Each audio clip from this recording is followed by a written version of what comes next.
Bom dia, Marcos. Bom dia, ouvintes da Tabocas FM. Hoje eu tô aqui para conversar um pouquinho sobre o autismo, sobre a adolescência no autismo e explicar um pouco melhor sobre como funciona e passar algumas dicas também em relação ao manejo diante dessa etapa tão importante na vida. O autismo, ele é um transtorno do neurodesenvolvimento marcado por alguns déficits na comunicação, na interação social, na flexibilidade cognitiva, funções executivas. Então, esses déficits fazem com que aquele indivíduo ele enfrente alguns desafios que para pessoas típicas, pessoas que não têm nenhum diagnóstico, podem ser confusos. Então, é importante que esse público ele esteja ali em tratamento, que ele tenha suporte profissional e também uma rede de apoio para ajudar na estimulação e na criação de um repertório funcional de habilidades.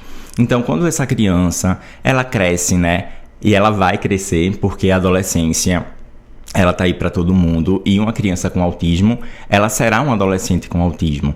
Então, ela vai enfrentar desafios que já são desafiadores, para adolescentes, que é a mudança no corpo, a mudança na identidade, se perceber de uma forma diferente no meio em que vive. Então, aquela criança, quando ela se torna um adolescente, e isso já em um contexto de pessoas típicas, já é muito desafiador. Quando a gente vai para o contexto de pessoas com autismo, a gente encontra outros desafios, que é entender as nuances daquele lugar, entender a comunicação não verbal, então entender um olhar de desaprovação, um sorriso, entender a vez do outro de falar, porque no autismo a gente tem tanto a possibilidade de uma pessoa que ela não vai falar muito, quanto a de uma pessoa que ela vai falar sobre interesses restritos, que são interesses próprios. Então o assunto vai ser muito sobre o que ela gosta e pouco sobre o que o outro quer ouvir. Então esses déficits fazem com que essa pessoa possa acabar sendo excluída daquele meio em que ela vive, e isso gera bullying. A gente entende que adolescentes, infelizmente, praticam bullying, que é um tipo de agressão tanto moral quanto pode chegar a ser uma agressão física.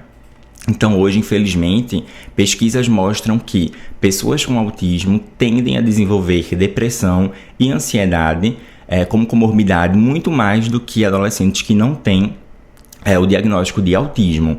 Então, diante disso, o que a gente pode fazer, Tanto enquanto pais, enquanto clínica, é de fato direcionar, é conversar. Dentro do ambiente terapêutico, a gente trabalha muito na construção desse repertório de entender como funciona a vez do outro, entender que algumas brincadeiras, por vezes, não são brincadeiras, mas sim bullying, agressão, e ajudar esse adolescente principalmente a se perceber de uma outra forma e também perceber o que ele pode fazer para conseguir construir laços, conseguir construir relações mais saudáveis.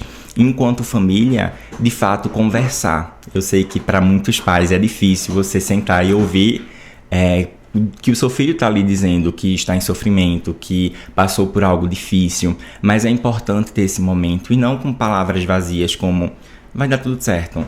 Mas de fato ouvir, foi filho, como você se sentiu diante disso, como foi para você ter passado por isso, trazer histórias pessoais, o papai e a mamãe também passou por isso, teve uma vez que na escola me falaram algo, eu não entendi, riram de mim. E eu lidei dessa forma, porque quando a gente traz exemplos, quando a gente torna palpável, essa criança, no caso esse adolescente, na verdade, ele consegue entender melhor e construir o seu repertório a partir disso. Então, o acolhimento e o direcionamento são fundamentais para que aquele adolescente ele perceba que em casa é um lugar onde ele vai ter apoio, onde ele vai ter acolhimento e não mais um lugar onde ele deve ter medo. Mas é isso, a partir dessas orientações, a partir dessa conversa também, vocês já podem ter um norte e principalmente também acompanhar mais sobre o assunto, pesquisar mais para que esteja sempre atualizado. Felizmente é uma área que sempre tem atualizações, sempre tem novas ideias, pesquisas, então informação é algo que não falta e que é algo principal, fundamental para o desenvolvimento saudável desses adolescentes com autismo. Muito bem, doutor Giordano Barros, psicólogo aqui no nosso Jornal da Manhã hoje. Doutor Giordano, o senhor também é psicólogo do Espaço Desenvolver. Eu gostaria que o senhor falasse sobre o Espaço Desenvolver para que as pessoas conheçam esse espaço tão importante. Quais são os serviços oferecidos para este público?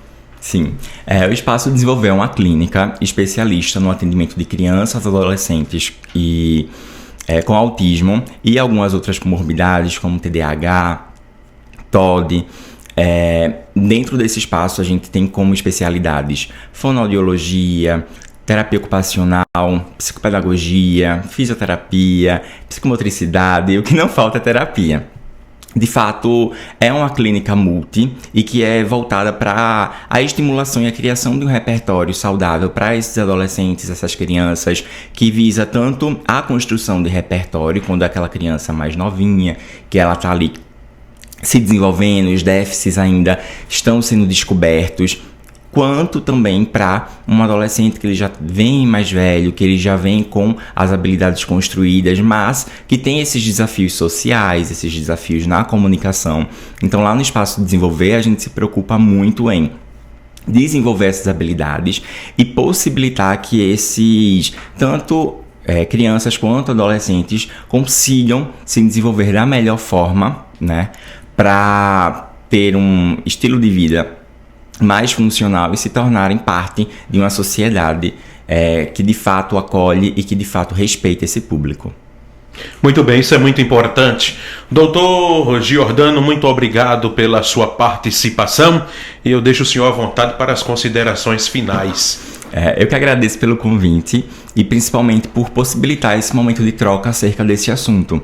É um assunto que é importantíssimo, né? Quando a gente pensa em inclusão, quando a gente pensa em respeito, a informação ela é base. Se uma sociedade ela não sabe que os desafios que esse público enfrenta, que muitas vezes uma fala que pode ser mal interpretada, ela vem com um fator neurobiológico por trás, provavelmente as pessoas vão receber de uma forma negativa, mas quando essas mesmas pessoas sabem que existe todo um porquê por trás, elas conseguem adaptar, elas conseguem incluir. Isso é muito importante para a nossa sociedade de forma geral.